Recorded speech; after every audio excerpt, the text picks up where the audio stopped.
So guys, the 2025 college football season unofficially was kicked off today at noon when the Ohio State Buckeyes took on the Texas Longhorns. Lee Corso made his final headgear pick, and I do want to talk about him and everything he meant to Ohio State and the fans over the last 30 years. But first off, we got to talk about this game, because this was a near flawless performance by the Buckeyes. The defense dominated. Julian Sayin played with poise despite some uncharacteristic drops by his receivers. The Buckeyes controlled the time of possession. Really, they controlled every aspect of this game. And I know I'm going to sound biased in saying this, but the refs overturned a Sonny interception due to using the ground to make a catch. But then they gave Texas a touchdown on nearly the same thing. Obviously, the touchdown was a lot closer than the interception, but still, I think there was a lot of ticky-tack things that went Texas's way in this game.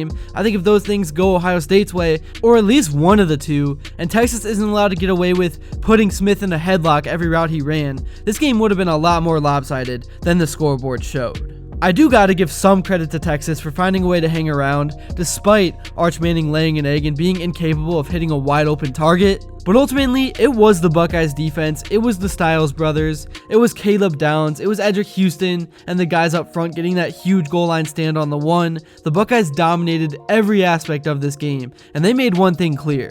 They should have been the 1 seed coming into this season all along, and I have a lot to break down and talk about. But before I do begin, I would really appreciate it if you would drop a like and subscribe. It only takes 5 seconds, plus you can always change your mind. We are on the road to 60,000 subscribers, and with your support, I believe that we can get there super fast. Alright, so first things first, I apologize for not being able to show a lot of game footage like I used to. YouTube has really been cracking down with copyright, and I've tried to get around it, but they have made it literally impossible for creators to be creative and make good videos unless you're already one of the top creators in the sports game with millions of followers. So I'm gonna have to use a lot of pictures, interviews, and practice footage, but I hope you can bear with me. Try to view this as sort of a podcast if you can, but there's a lot to get to, so without further ado, let's start by talking about Julian Sayin. I know his stats, if you look at them without actually watching this game, look pretty mediocre, but I thought based on the circumstance and how the game was flowing, he did a pretty good job. He kept the ball out of danger's way. He gave his playmakers every opportunity they needed to succeed. Early on, he missed Jeremiah Smith on a few big play opportunities down the field, but as the game went on, he adjusted, and once he realized that Texas was focusing 2 defenders on Smith every play, he found the other guys, and the big game-defining play was the bomb to Carnell Tate for the touchdown. It was a great concentration catch on a tip ball. It was actually good defense, but it was just one of those scenarios where good offense and a good play beats good defense. I also thought the offensive line was fantastic in this game.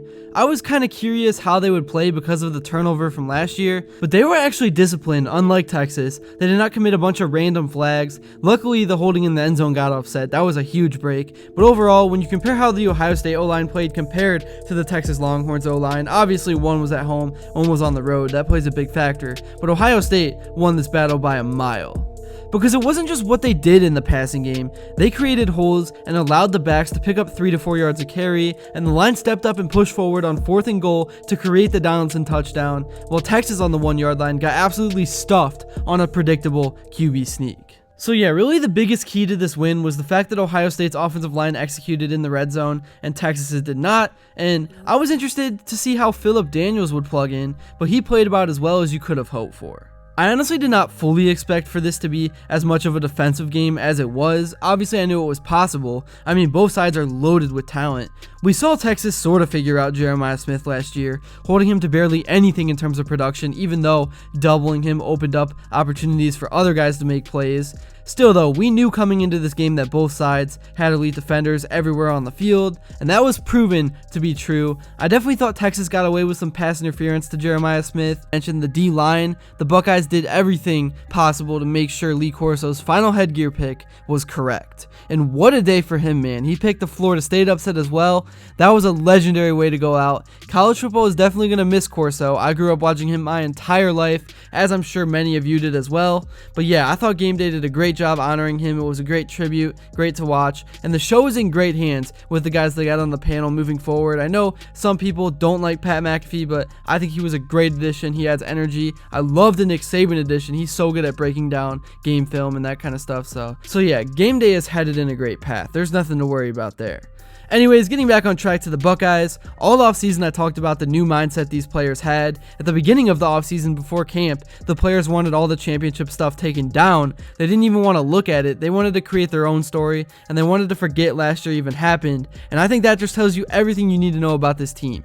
I had no idea why Texas was the 1 seed and Ohio State moved down in the rankings. Obviously, OSU will now be the 1 seed, but the committee once again today showed that they can't stop overhyping the SEC. The Big Ten is on the rise, and people can't stand it. I'm not saying Texas is done. It's a long season, and I'm glad the new playoff format, as I mentioned, allows us to get these big time matchups in weeks 1 through 3 because a loss doesn't end your season.